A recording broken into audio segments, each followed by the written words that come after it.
नमस्कार मंडळी.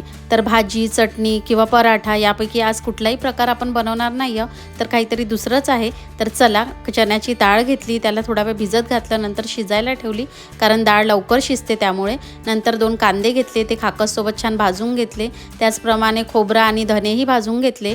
त्याचप्रमाणे अद्रक, लसूण, मिरची, जिरं पण भाजून घेतलं. नंतर डाळ शिजलेली आहे, त्यातील पाणी बाजूला काढून घ्यायचं. डाळ थंड झाली की त्यातील थोडी डाळ मिक्सरला लावून थोडी बारीक करून घ्यायची आणि ती तयार झालेल्या येळवणीमध्ये मिक्स करून घ्यायची. तयार केलेला मसाला मिक्सरच्या भांड्यामध्ये टाकून थोडी कोथिंबीर घालून बारीक करून घ्यायचा. नंतर तेल गरम झालं की त्यामध्ये मसाला छान शिजू द्यायचा. नंतर तिखट, मीठ, धने पावडर, जिरे पावडर व काळा मसाला घालून त्यालाही छान शिजू द्यायचं. व नंतर शेवटी येळवणी म्हणजेच डाळीचं पाणी सोडायचं व चवीनुसार मीठ घालायचं.